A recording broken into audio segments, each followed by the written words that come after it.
Hello everyone, स्वागत है आपका आपके अपने YouTube चैनल एनाटॉमी वाले गुरुजी में। देखिए, लास्ट लेक्चर्स में हमने डिस्कशन किया था पर्टिकुलर आई की लेयर्स के बारे में, जिसमें हमने डिस्कशन कर दिया था स्क्लेरा, कॉर्निया के बारे में, जिसको हम नाम दे रहे थे ट्यूनिका फाइब्रोसा लेयर, फाइब्रस से मिलकर बनी हुई है। थोड़ा रिकैप कर रहा हूं, जिन बच्चों ने लेक्चर अटेंड नहीं किए वो प्लेलिस्ट में जाएं और आराम से सारे लेक्चर्स वहां पे आप देख सकते हैं। हमने ईयर का भी डिस्कशन कर लिया है, आई का चैप्टर हमारा अभी कंटिन्यू चल रहा है, तो भाई सारे आराम से आप प्लेलिस्ट में जाकर के लेक्चर्स इजी गोइंग में देख सकते हैं।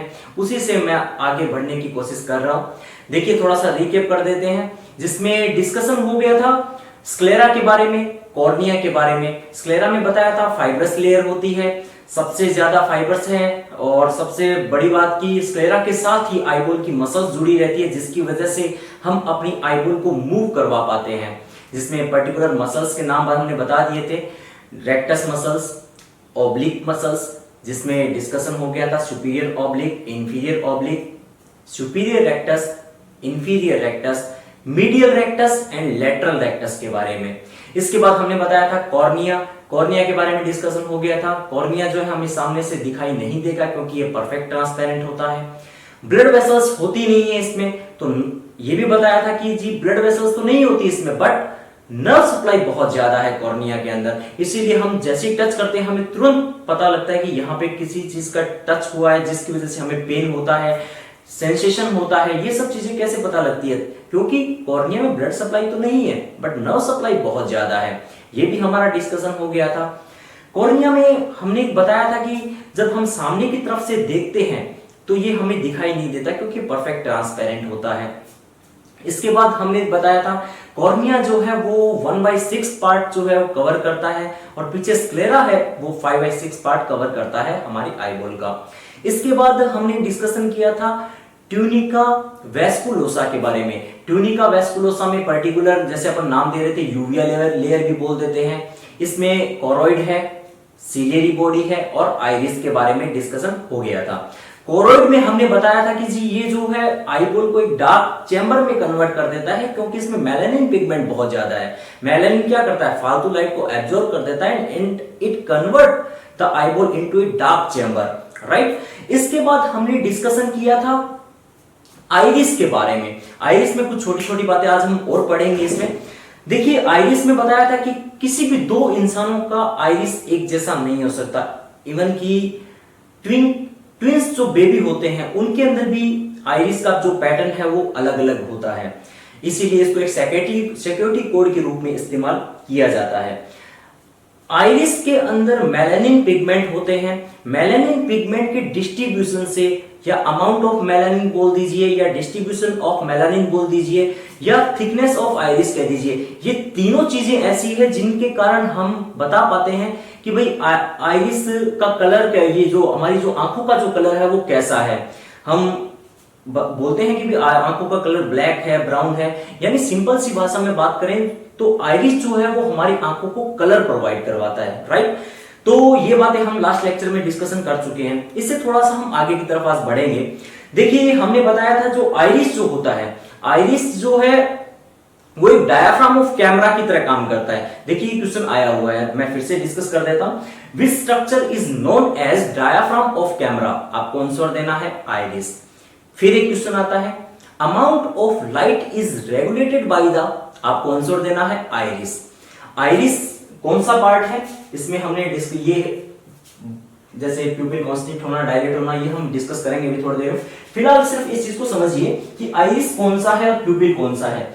ये जो स्ट्रक्चर है इस तरीके से एक सिंप्लीफाइड डायग्राम है आपके सामने। ये मान लीजिए सिर्फ मैं आपको वही लेयर बना के दिखा रहा हूं, मिडिल लेयर, जिसके अंदर कोरोइड, सिलियरी बॉडी और आइरिस है। ये पीछे का पोर्शन कोरोइड है, ये आगे की साइड में आइरिस हो गया, और यहां साइड से यहीं से जुड़ा हुआ पोर्शन रहता है आपका सिलियरी मसल्स, और यहाँ पे ये लेंस है, सस्पेंसिव लिगामेंट ने इनको पकड़ करके रखा हुआ है, कैच करके रखा हुआ है। ये जो आगे का जो स्ट्रक्चर आपको दिख रहा है ये है आइरिस, और इसके बीच में जो होल दिखाई दे रहा है इसको अपन नाम दे रहे थे प्यूपिल। जब आप फ्रंट व्यू में देखोगे तो आप देखेंगे सामने की साइड में जो व्हाइटिश कलर है ये तो स्क्लेरा है, एक राउंड एपेच स्ट्रक्चर आपको दिख रही होगी इस तरीके की, ये है आपका आइरिस और ये है आपका प्यूपिल। ये वाला जो पोर्शन है वो है प्यूपिल। तो हम कहना चाह रहे हैं कि जो आइरिस है वो डायफ्राम ऑफ कैमरा, ये क्वेश्चन आता है बहुत बार, which structure is known as diaphragm of camera, तो आपको आंसर टिक करना है आइरिस। अगर क्वेश्चन आता है कि भाई आइरिस जो है, आइरिस के अंदर कौन कौन सी मसल्स हैं जो कॉन्स्ट्रिक्ट करवाती है प्यूपिल को और प्यूपिल को डायलेट करवा देती है, तो आपको आंसर देना है जी कॉन्स्ट्रिक्टर प्यूपिल है और डायलेटर प्यूपिल है। ये भी हमारा लास्ट लेक्चर के अंदर डिस्कशन वैसे हो गया था। देखिए हमने बताया था कि जो आइरिस है इसी के साथ में दो मसल्स जुड़ी रहती है, मसल्स फाइबर्स होते हैं, मैं यहां पे बना के शो कर देता हूं आपको।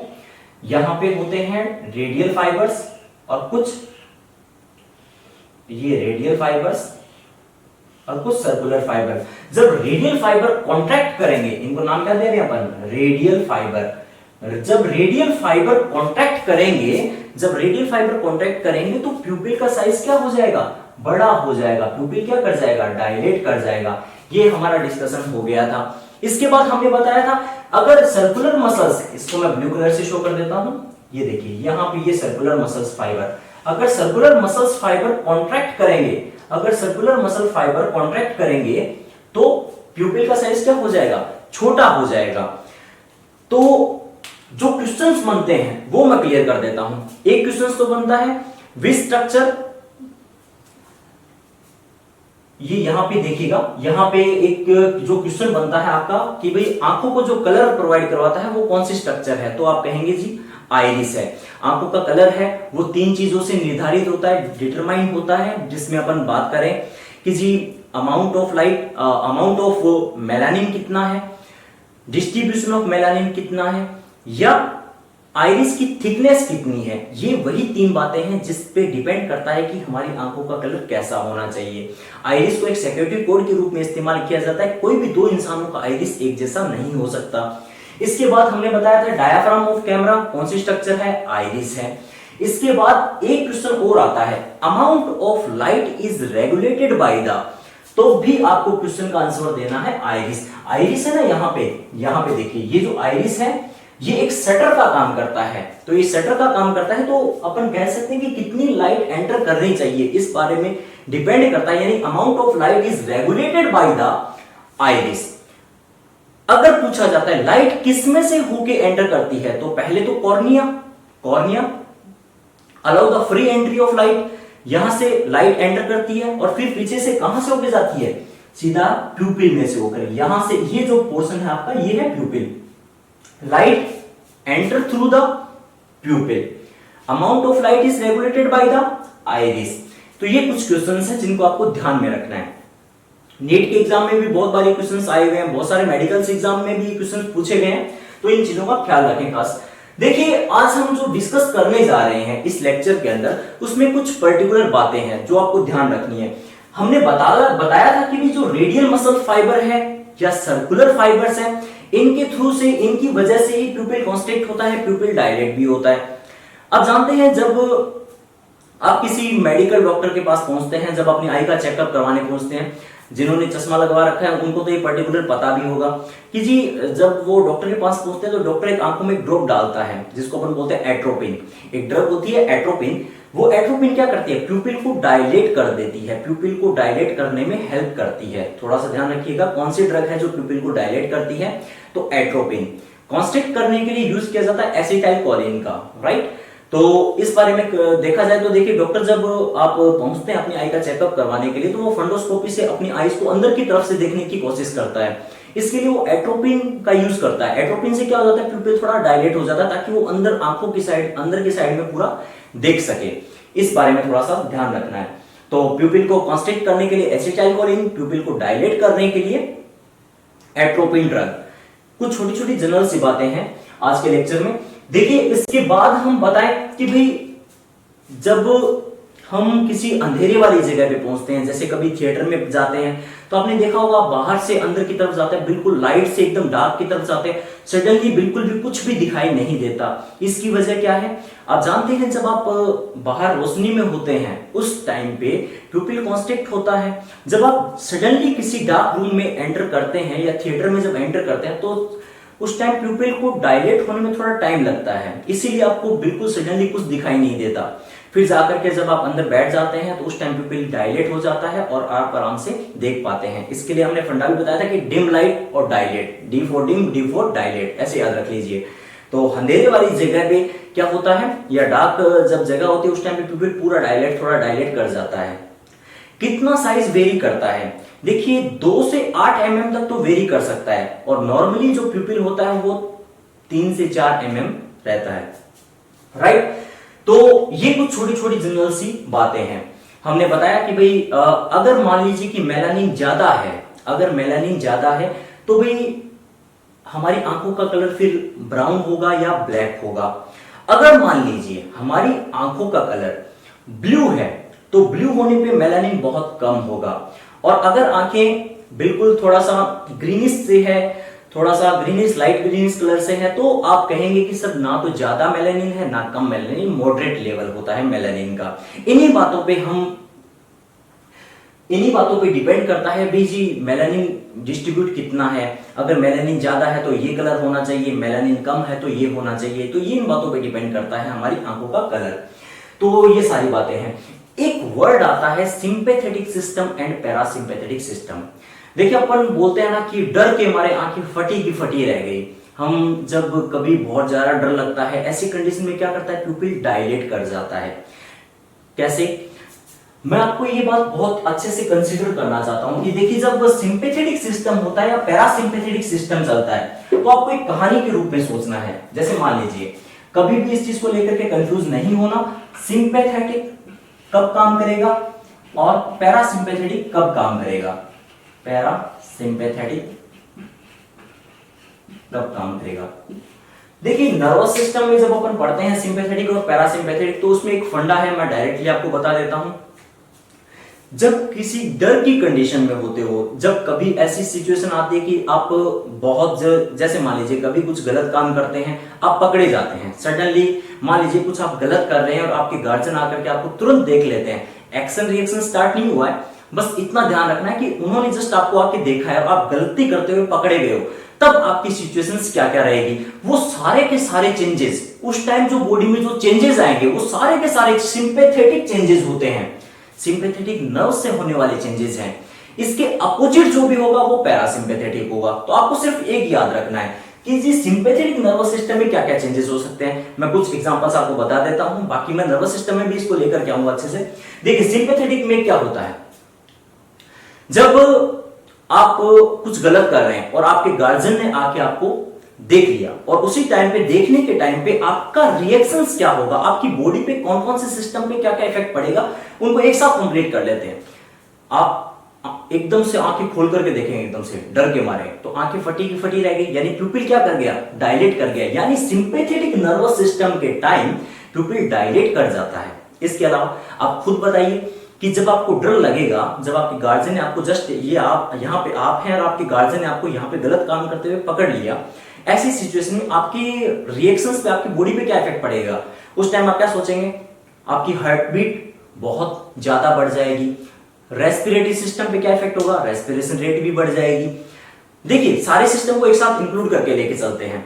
प्यूपिल डायलेट कर जाएगा, ऐसे में हार्ट बीट बढ़ जाएगी, रेस्पिरेशन रेट बढ़ जाएगी। ये सारे सिंपैथेटिक सिस्टम के चेंजेस है। ऐसे टाइम पे आपको भूख लग सकती है क्या, नहीं, गैस्ट्रिक जूस थोड़ा थोड़ा क्या हो जाएगा, कम होने लगेगा, या जो भी है वो बनेगा नहीं।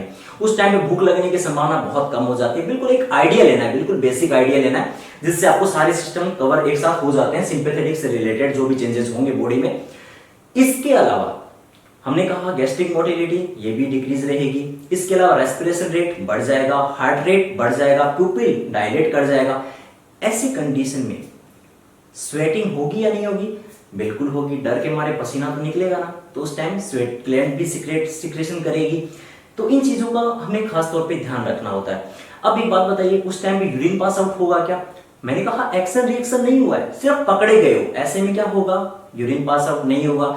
यानी यूरिनरी जब ब्लैडर की बात करेंगे तो यूरिनरी ब्लैडर के अंदर मसल्स होती है ना, उसको बोलते हैं डेट्रोसर मसल्स। वो डेट्रोसर मसल्स क्या करेगी, कॉन्स्ट्रिक्ट करेगी, नहीं करेगी, वो रिलैक्स रहेगी। अगर कॉन्स्ट्रिक्ट कर जाती तब तो यूरिन बाहर ही आ जाता, उस टाइम यूरिन बाहर नहीं आ सकता, जैसा है वैसा ही रहेगा। जो कंडीशंस है नॉर्मली रहेगी बिल्कुल।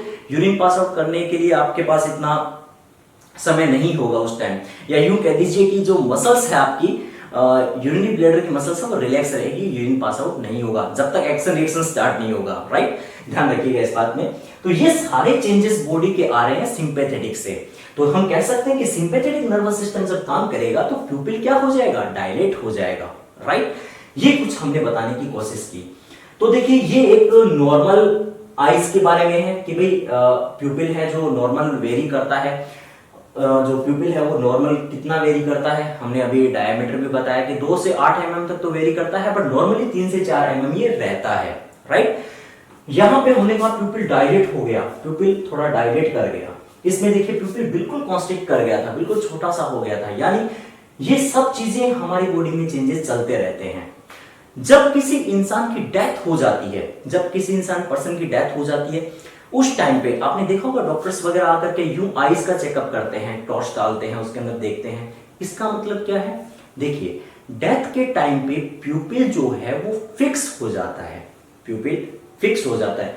यानी pupil does not respond to the light, light के प्रति कोई रेस्पॉन्ड नहीं करता। जब इंसान की डेथ हो जाती है तो हम 4 ही तो चीजें चेक करते हैं। एक क्या, पल्स, पल्स रुक जाएगी, ब्रीदिंग रुक जानी है, हार्ट बीट रुक जानी है, 3 तो ये हो गया। फोर्थ लास्ट वो क्या होता है, प्यूपिल। आपका जो प्यूपिल है वो रेस्पॉन्ड लाइट के प्रति बिल्कुल नहीं करेगा। अब समझ में आ गया कि भाई डेथ के बाद प्यूपिल जो है वो एकदम फिक्स हो जाता है और उसके बाद वो लाइट के प्रति कोई रेस्पॉन्ड नहीं करता। हम क्लिनिकली डिक्लेयर कर देते हैं कि भाई इस पर्सन की डेथ हो चुकी है। तो ये कुछ 4 फीचर्स हमने बताया कि भाई इस तरीके से ये काम करता है। इतनी चीजें कंसल्ट हो गई। तो हमने डिस्कशन किया प्यूपिल के बारे में, हमने बताया आइरिस के बारे में कौन कौन से क्वेश्चंस बन सकते हैं उनके बारे में भी डिस्कशन किया। ये लेक्चर इसलिए इंपॉर्टेंट है क्योंकि बहुत सारे बच्चे इसमें क्या कंफ्यूज रहते हैं। बहुत सारे नीट के एग्जाम के अंदर आप पीछे के पेपर उठा के देख लीजिए, क्वेश्चंस आते रहते हैं इससे related. Diaphragm of camera, iris. कौन सा पार्ट है जो हमारी आंखों को कलर प्रोवाइड करवाता है, आइरिस, क्योंकि मेलानिन पिगमेंट होता है। इसके अलावा amount of light is regulated by the iris. प्यूपिल constrict होता है किस मसल्स की वजह से, सर्कुलर मसल्स की वजह से। प्यूपिल डायलेट कैसे कर जाता है, रेडियल मसल फाइबर जब कॉन्ट्रैक्ट करते हैं तब प्यूपिल डायलेट कर जाता है। इसके अलावा कौन सी ड्रग है जो प्यूपिल को डायलेट करवाती है, एट्रोपिन ड्रग होती है जो प्यूपिल को डायलेट करवा देती है, राइट। ये कुछ बेसिक जानकारियां हैं जो इस लेक्चर में मैंने आपको दी है। इसके अलावा हम जब आगे की तरफ बढ़ते हैं, ये तो हमने कंसीडर कर लिया कि आइरिस और प्यूपिल से रिलेटेड ये क्वेश्चन बन सकते हैं, थोड़ा सा ध्यान रखिएगा। आज हम डिस्कस करेंगे, देखिए आपने पढ़ा है एक्वस ह्यूमर और विट्रस ह्यूमर के बारे में। हम डिस्कशन करेंगे एक्वस ह्यूमर क्या है और विट्रस ह्यूमर क्या है। पर्टिकुलर डिफरेंस को आज अपन डिफाइन करेंगे। देखिए पहले तो ये समझिए कि एक्वस ह्यूमर और विट्रस ह्यूमर है कहां पे। थोड़ा सा रफली डायग्राम बनाने की कोशिश कर रहा हूं। यहां पे देखिएगा, ये आपकी स्क्लेरा कॉर्निया, इसके साथ ही जुड़ा हुआ पोर्शन ये आपका choroid, ciliary body and iris. Rough है, बिल्कुल रफली डायग्राम है। ये देखिए, ये आपकी सिलियरी मसल्स और इससे जुड़े हुए सस्पेंसरी लिगामेंट। ये देखिए, थोड़ा सा समझने का प्रयास करें। ये जो पोर्शन है आपका, ये है आपका आइरिस और ये जो जगह है, स्पेस है, ये है प्यूपिल, ये कॉर्निया और ये आगे पीछे की साइड में स्क्लेरा और ये कॉरोइड और यहीं से एक और ओरा सेरेटा से होती हुई ये रेटिना लेयर भी बना देते हैं आपके लिए। ये देखिए, ये आगे की साइड में थोड़ा वेवी लाइक होती है, इसको ओरा सेरेटा भी बोल देते हैं। लास्ट लेक्चर में हमने बताया था रेटिना जो है, रेटिना लेयर है, आगे की साइड में ओरा सेरेटा बनाती है, राइट। वेवी लाइक प्रोजेक्शंस है। अब हम डिस्कस करने जा रहे थे एक्वस ह्यूमर और विट्रस ह्यूमर के बारे में। एक्वस ह्यूमर और विट्रस ह्यूमर के बारे में देखिए, जैसा कह रहा है वैसे वैसे अपन डिफरेंशिएट करते जाएंगे कि क्या क्या डिफरेंस है जो इनके अंदर मौजूद है। पहला कि सब पोस्टीरियर साइड के अंदर, ये जो पोस्टीरियर पोर्शन है इसी के अंदर प्रेजेंट होता है आपका विट्रस पोर्शन। इसको विट्रस बॉडी भी बोल देते हैं, विट्रस बॉडी भी बोल देते हैं। यहां एक कैनाल होती है जिसको बोलते हैं हाइलोइड कैनाल, हाइलोइड कैनाल, राइट। सिर्फ इसी के बारे में बात हो रही है, विट्रस ह्यूमर के बारे में। विट्रस ह्यूमर पोस्टीरियर सेगमेंट है और एक्वस ह्यूमर एंटीरियर सेगमेंट है। पहला डिफरेंस तो यही क्रिएट हो गया कि भाई जो एंटीरियर सेगमेंट है वो कौन सा है, एक्वस ह्यूमर, पोस्टीरियर सेगमेंट कौन सा है, विट्रियस ह्यूमर। विट्रियस ह्यूमर के अंदर जो फ्लूइड होता है वो जेली लाइक होता है। यहां जो भी फ्लूइड भरा हुआ है वो है जेली लाइक फ्लूइड, राइट जी, जेली लाइक फ्लूइड। इस जेली लाइक फ्लूइड के ऊपर एक कवर करती हुई एक मेम्ब्रेन होती है जिसको बोलते हैं हाइलोइड मेम्ब्रेन। इसको बोल देते हैं हम हाइलोइड मेम्ब्रेन, यही लिख दे रहा हूं मैं, हाइलोइड मेम्ब्रेन, हाइलोइड मेम्ब्रेन। अब देखिएगा इससे आगे की तरफ बढ़े कि जो एंटीरियर सेगमेंट में क्या क्या चेंजेस हो सकते हैं। एंटीरियर सेगमेंट की जब आप बात करेंगे तो देखिए इसके अंदर ये जो फ्लूइड है वो है वाटरी फ्लूइड, यानी पानी जैसा बिल्कुल वाटरी फ्लूइड। ये एक्वस ह्यूमर जो सीक्रेट होता है वो सीलियरी प्रोसेस से होता है। कहां से सीक्रेट होता है, यहां हमने लास्ट लेक्चर्स में भी बताया था। एक्वस ह्यूमर जो सीक्रेट होता है वो सीलियरी प्रोसेस से होता है, सीलियरी प्रोसेस से होता है। एक्वस ह्यूमर लगातार बनता रहता है और ड्रेन होता रहता है, किसमें, कैनाल ऑफ स्लैम में। हमने बताया था कि अगर मान लीजिए कि एक्वस ह्यूमर जैसे जैसे बन रहा है, अगर ये ड्रेन होना बंद हो जाए या यूं कहें कि कैनाल ऑफ स्लैम के अंदर कोई ऑब्स्ट्रक्शन आ जाए। कैनाल ऑफ स्लैम का है स्क्लेरोकॉर्नियल जंक्शन पे जो कैनाल ऑफ स्लैम है, कैनाल ऑफ स्लैम है, ये अगर ऑब्स्ट्रक्ट हो जाती है तो यहां पे लगातार फ्लूइड का एक्यूमुलेशन हो जाता है और फ्लूइड के एक्यूमुलेशन होने की वजह से इंट्राओकुलर प्रेशर बढ़ जाएगा और इसकी वजह से एक पेनफुल डिसऑर्डर हो जाता है जिसको अपन बोलते हैं ग्लोकोमा। ग्लोकोमा बोल दीजिए या काला मोतिया भी बोल दीजिए, एक ही बात है, राइट। यहां पे हमने बताया कि भाई जो एक्वस ह्यूमर है वो लगातार बनता रहता है और कैनाल ऑफ स्लैम में लगातार ड्रेन होता रहता है, ये सर्कुलेशन तो चलता रहता है। बट विट्रस ह्यूमर सिर्फ एक बार बनता है। कब बनता है, एम्ब्रियोनिक कंडीशन के अंदर। विट्रस ह्यूमर एक बार बनता है, सिर्फ और सिर्फ एक बार बनता है, वो भी एम्ब्रियोनिक कंडीशन के अंदर, जब वो मदर की यूट्रस में होता है। मदर की यूट्रस में जब एम्ब्रियोनिक कंडीशन होती है उस टाइम पे विट्रस ह्यूमर सिर्फ एक बार बनता है, राइट। एक्वस ह्यूमर तो लगातार बनता रहता है और ये सिर्फ एक बार बनता है और यही कंप्लीट हो जाता है। तो आप कहेंगे कि सर इसका फिर फंक्शन क्या हुआ। देखो विट्रस ह्यूमर जो है वो हमारे पीछे की जो आईबॉल की जो शेप है उसको मेंटेन करके रखता है, राइट। यहाँ की जो शेप है उसको मेंटेन करके रखता है। एक्वस ह्यूमर जो है वो क्या करता है, न्यूट्रिशन प्रोवाइड करवाता है एवेस्कुलर स्ट्रक्चर्स को। एक्वस ह्यूमर, ये जो एक्वस ह्यूमर है ना, यहाँ पे जो फिलअप हो रहा है, ड्रेनेज हो रहा है लगातार, ये क्या करता है, एवेस्कुलर स्ट्रक्चर जो भी है उनको न्यूट्रिशन प्रोवाइड करवाता है। हमने लास्ट लेक्चर में बताया था कौन कौन सी एवेस्कुलर स्ट्रक्चर्स हैं। देखिए एवेस्कुलर मतलब जिनके अंदर ब्लड वेसल्स नहीं होती, तो कॉर्निया के अंदर भी बच्चों ब्लड वेसल्स नहीं है। कॉर्निया में ब्लड वेसल्स नहीं है तो ये इस कॉर्निया को भी न्यूट्रिशन देगा। इसके अलावा हमने बताया था कि जो लेंस होता है, लेंस भी एवेस्कुलर होता है, लेंस को भी न्यूट्रिशन प्रोवाइड कौन करवाता है, एक्वस ह्यूमर। तो ये पर्टिकुलर डिफरेंसेस हमने बता दिए। कंपोजिशन की बात करें कि एक्वस ह्यूमर में कौन कौन से पार्ट्स मौजूद हैं, तो इसमें देखिएगा एक्वस ह्यूमर के अंदर आपको याद रखना है जी, लैक्टिक एसिड होता है, लैक्टिक एसिड होता है, पायरुविक एसिड होता है, इसके अलावा ग्लूकोज भी होता है, एमाइनो एसिड्स भी होते हैं, इसके अलावा कुछ साल्ट्स भी प्रेजेंट रहते हैं। Lactic acid, pyruvic acid, glucose, amino acid और साल्ट, ये सारे कंपोजिशन किसके हैं, एक्वस ह्यूमर के।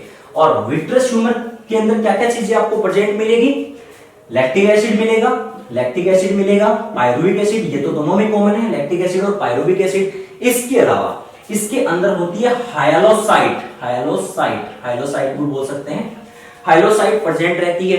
इसके अलावा इसके अंदर एक एसिड होता है, मोस्ट इंपोर्टेंट नाम आप करिएगा, हाइल्यूरोनिक एसिड, हाइल्यूरोनिक एसिड। देखिए इसके अंदर ये सारी चीजें हैं, lactic acid, pyruvic acid, hyaluronic acid और हाइलोसाइट। और एक्वस ह्यूमर में क्या क्या है, लैक्टिक एसिड भी है, पायरुविक एसिड भी है, ग्लूकोज भी है, एमाइनो एसिड्स भी हैं और कुछ साल्ट भी प्रेजेंट रहते हैं। तो ये पर्टिकुलर डिफरेंसेस हो गए इसके एक्वस ह्यूमर और पोस्टीरियर एक्वस ह्यूमर का और विट्रस ह्यूमर का। विट्रस ह्यूमर बोल दीजिए, विट्रस बॉडी बोल दीजिए, एक ही बात है। इसके अंदर हाइड्रोइड कैनाल होती है, जेली लाइक सब्सटेंसेस होता है। ये एक बार बनता है, कब बनता है? मदर के यूट्रस के अंदर जब एम्ब्रियोनिक कंडीशन होती है उस टाइम ये बन करके तैयार हो जाता है। इसको दोबारा फिर वापस में नहीं बनाया जा सकता। ये लगातार बनता रहता है और ड्रेन होता रहता है। कौन? Aqueous humour.